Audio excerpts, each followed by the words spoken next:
Olá, vamos dar continuidade às nossas aulas, este módulo 3 do nosso curso de Teorias da Administração.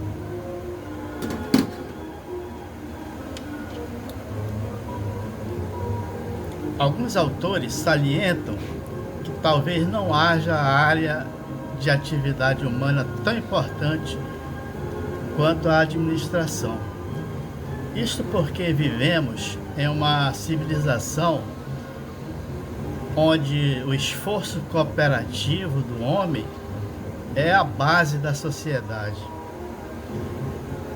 Assim, a tarefa básica da administração é o de fazer as coisas por meio das pessoas. Seja nas indústrias, seja no comércio, seja nas organizações de serviços públicos, nos hospitais, nas universidades, nas instituições militares ou em qualquer outra forma de empreendimento humano, a eficiência e a eficácia com que as pessoas trabalham em conjunto para conseguir objetivos comuns dependem principalmente da capacidade daqueles que exercem as funções típicas da profissão do administrador. O avanço tecnológico e o desenvolvimento do conhecimento humano, por si apenas, não produzem efeitos se a qualidade da administração efetuada sobre os grupos organizados de pessoas não permitir uma aplicação efetiva desses recursos humanos. A administração, com suas novas concepções, como veremos adiante, está sendo considerada uma das principais chaves para a solução dos mais graves problemas que afligem atualmente o mundo moderno. Peter Drucker, um dos pais da administração, assim considerado, autor nitidamente neoclássico, da escola neoclássica das teorias de administração, afirma que não existem países desenvolvidos e países subdesenvolvidos, mas sim países que sabem administrar a tecnologia existente e seus recursos disponíveis e potenciais, e países que ainda não o sabem. Em outras palavras, países administrados, bem administrados, e países subadministrados ou mal administrados.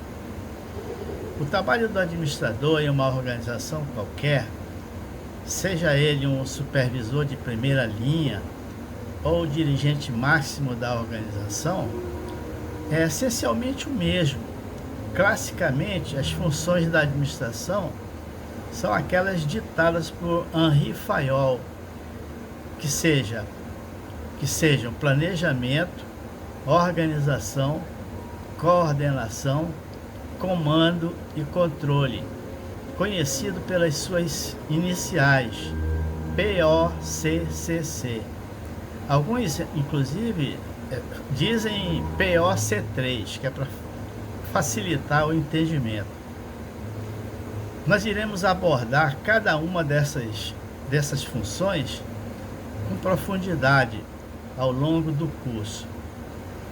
Não há, neste sentido, uma distinção básica entre diretores, gerentes, chefes, supervisores, administradores, qualquer que seja a posição ou nível que ocupe o administrador, quando tem responsabilidade pela cooperação dos subordinados, só pode alcançar resultados através da efetiva cooperação desses subordinados.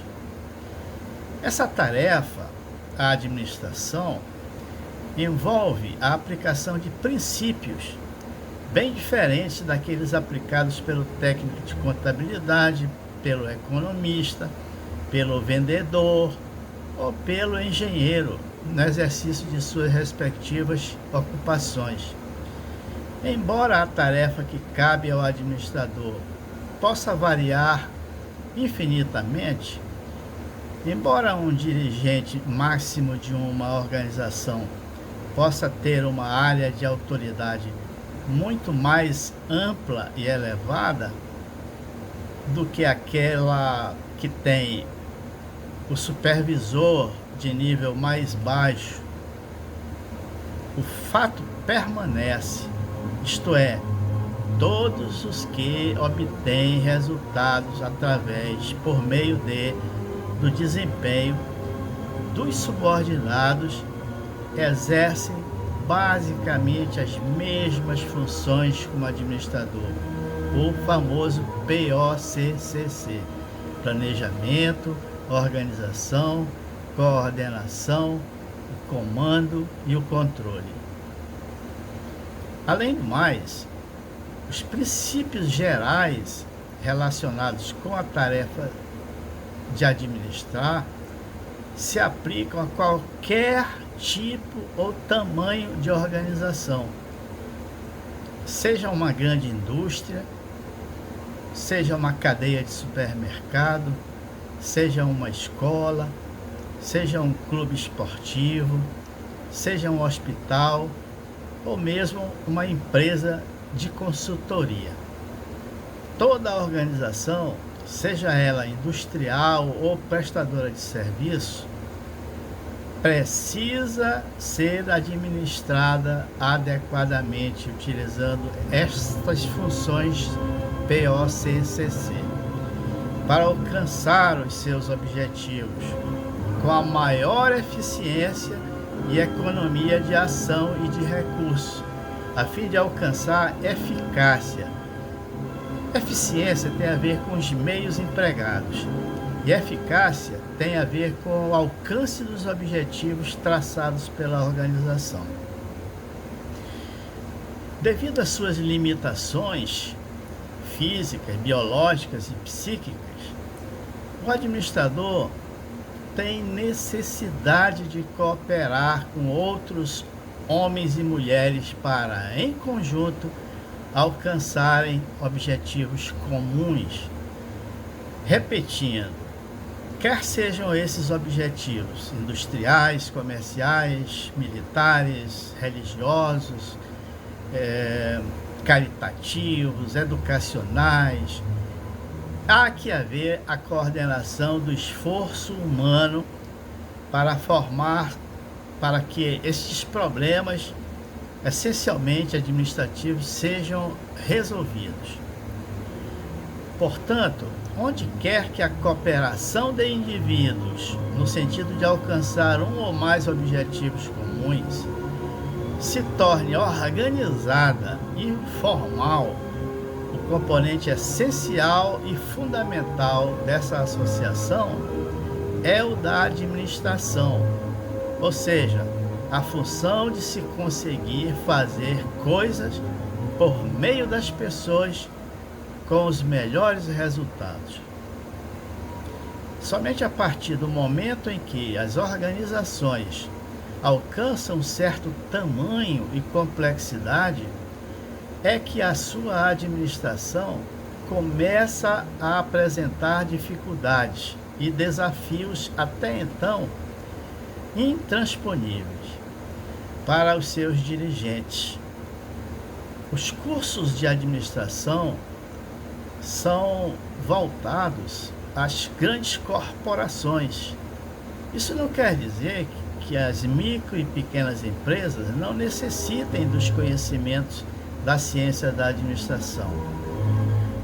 Exatamente quando surgem as grandes corporações, surge também uma crescente necessidade de conhecer as teorias da administração, de forma que permitam oferecer aos dirigentes das organizações os modelos e as estratégias adequadas para a solução dos seus problemas empresariais.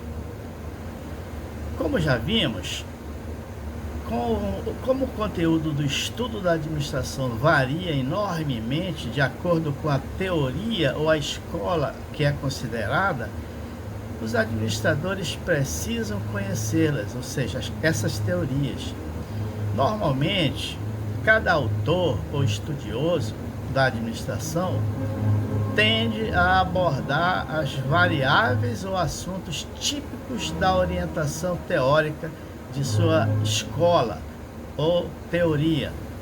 Portanto, estas minhas aulas das teorias da administração pretendem abordar não especificamente o conteúdo de uma única corrente de pensamento, com o agravante de desconhecermos as demais, mas daremos uma visão ampla, comparativa e, sobretudo, crítica de cada teoria da administração. Com isto, o nosso aluno notará que para a teoria clássica e suas várias correntes, em seu pioneirismo da administração, o conteúdo do estudo da administração são os métodos e processos de trabalho de cada operário. Taylor e sua visão do chão de fábrica, ou de Fayol com a sua visão da alta administração, de cada função administrativa do famoso POCCC, que foi na verdade por ele cunhadas essas funções, das gerências. Essas teorias pioneiras têm início no final do século XIX, lá por volta de 1880, e se desdobram durante a primeira metade do século XX até a Segunda Guerra Mundial.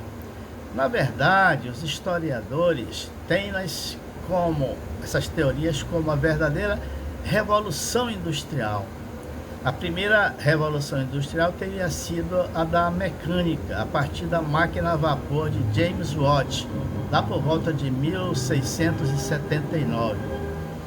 Durante algumas décadas do século XX, do início do século XX até meados do século XX, após a Segunda Guerra Mundial, o conteúdo das teorias de administração foi gradativamente se elevando em nível e em amplitude organizacional, até chegar hoje com a teoria dos sistemas, aquilo que está mais fora do que dentro da organização, ou seja, o seu contexto, o seu ambiente.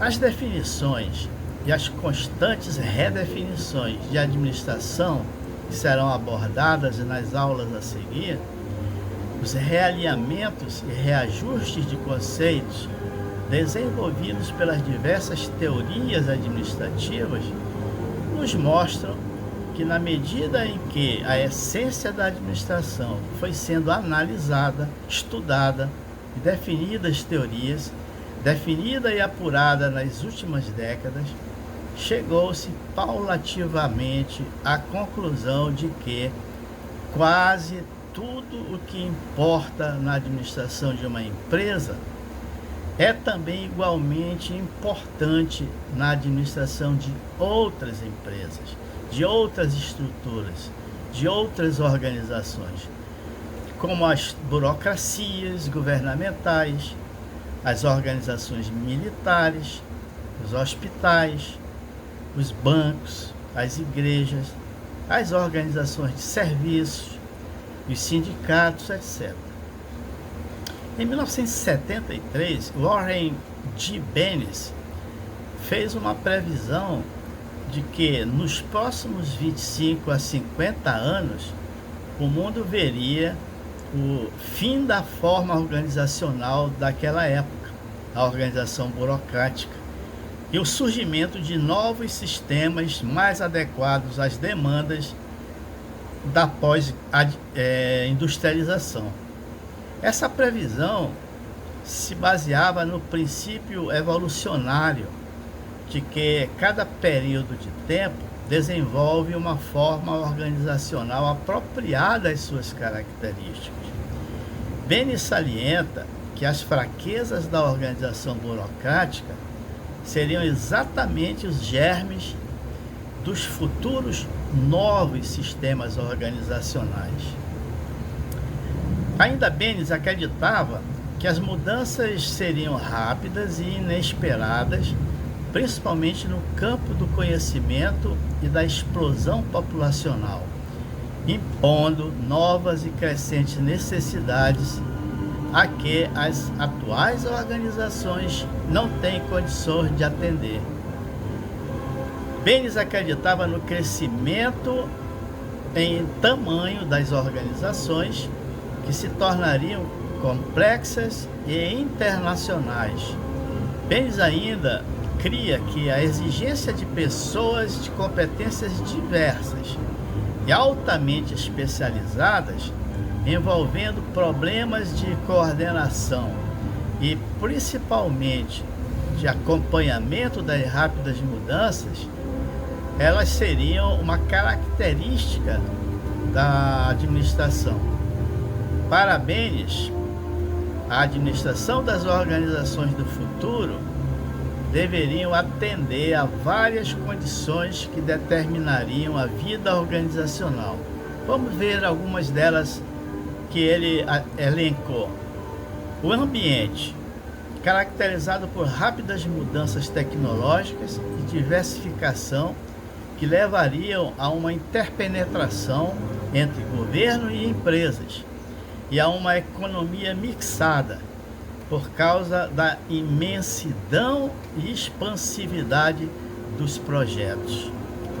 Os 4 principais aspectos do ambiente, segundo Bennis, seriam a interdependência mais do que a competição, a turbulência e incerteza mais do que correção e certeza, as empresas de larga escala mais do que empresas de pequeno porte, empresas complexas e multinacionais mais do que empresas simplesmente nacionais. 2. As características da população. Bennis então acreditava que esta seria extremamente importante para a ciência e para o fazer administrativo. A rápida obsolescência profissional demandava diferentes e constantes esforços educacionais sobre os indivíduos, bem como exigiria um aumento na mobilidade no trabalho para fazer face às exigências de um ambiente dinâmico e mutável. 3. Valores do custo da mão de obra do trabalho, o elevado nível de educação e a mobilidade das pessoas entre as empresas, saindo de umas para outras, mais rápida, poderiam mudar os valores acerca do trabalho. As pessoas deveriam se tornar mais intelectualizadas no que tange às suas carreiras profissionais e provavelmente requereriam maior envolvimento pessoal, maior participação e maior autonomia no seu trabalho. As pessoas deveriam ser mais dirigidas para os outros, baseando suas normas e valores éticos sobre seu ambiente imediato mais do que sobre a tradição. As empresas familiares, ou elas se modernizam e se profissionalizam, ou elas vão desaparecer, porque elas se baseiam fundamentalmente na tradição. 4. Tarefas e objetivos. As tarefas das organizações deveriam ser mais técnicas, complicadas e não programadas. Exigiriam mais do intelecto que do músculo e seriam complicadas demais para a compreensão ou controle de uma única pessoa, exigindo trabalho de cooperação. Daí o surgimento no ambiente das empresas dos famosos GTs, os grupos de trabalho, deveriam, portanto, desenvolver complexidade de objetivos, pois os negócios estariam crescendo no sentido de exigir capacidade adaptativa ou inovadora criativa. Poder-se esperar conflito, é o que ele diz, e contradição entre diversos padrões de eficácia organizacional, dada a tendência de o profissional identificar-se mais com os objetivos de sua profissão do que com os objetivos do seu empregador imediato ou da organização onde ele trabalha. O profissional tenderia a não ser um bom homem de empresas, porque dividiria sua lealdade entre os seus valores profissionais com os seus objetivos organizacionais. A organização mesma, a estrutura social das organizações do futuro naquela época e se cumpriram, deveria ter uma única característica: elas seriam temporárias, isto é, seriam organizadas na base de forças-tarefas ao redor de problemas problemas a resolver em grupos, envolvendo grupos de habilidades profissionais como os GTs que já falamos. Esses grupos seriam arranjados em modelos orgânicos e não mecânicos. Deveriam envolver respostas a problemas, mais do que a papéis programados. O executivo seria mais um pino de ligação entre as várias forças-tarefas. Deveria ser um homem capaz de falar diversas linguagens de pesquisa, lidar com informações variadas, atuar como mediador entre grupos. As pessoas não seriam mais avaliadas verticalmente, de acordo com a posição ou status na hierarquia, mas de acordo com a flexibilidade, a capacidade de ser flexível e funcionalidade, e de acordo com suas habilidades e treinamento profissional. Os organogramas constituiriam mais do que grupos de projetos, mas sim grupos funcionais. Os sistemas seriam adaptativos e solucionadores de problemas, envolvendo especialistas ligados através ou por meio de outros especialistas, de coordenação e de avaliação de tarefas em um fluxo orgânico. Para o estudioso é fácil ser profeta, porque ele se baseia em dados, em elementos que são retirados do ambiente, no caso nosso aqui, do campo da administração, do ambiente profissional das organizações. O sexto ponto que Baynes levanta é a motivação. A estrutura orgânico-adaptativa aumentaria o esforço motivacional dos profissionais, localizando na satisfação intrínseca ao profissional, intrínseca da própria tarefa a realizar. Deveria haver certa harmonia entre as necessidades dos indivíduos educados para tarefas significativas, para tarefas satisfatórias e criativas, e a estrutura organizacional flexível. Em outras palavras, nós vamos ver quando falarmos de motivação, que as necessidades que motivam o homem, o trabalhador, são o seu próprio trabalho. As profundas mudanças tecnológicas, sociais, políticas, econômicas, demandariam mudanças radicais nas organizações e principalmente na administração. O estudioso que se der ao trabalho de analisar as diversas teorias administrativas e extrapolar as tendências atuais, chegará a suas próprias conclusões acerca do futuro. Em outras palavras, quem hoje estuda as teorias da administração percebe melhor o presente e tem condições de enxergar melhor o futuro. Como já dito, não se pretende aqui, neste curso, esgotar o assunto, mas apenas introduzir o interessado na complicada trama das teorias da administração, que Harold Kuntz muito bem denominou de selva de teorias administrativas. Obrigado.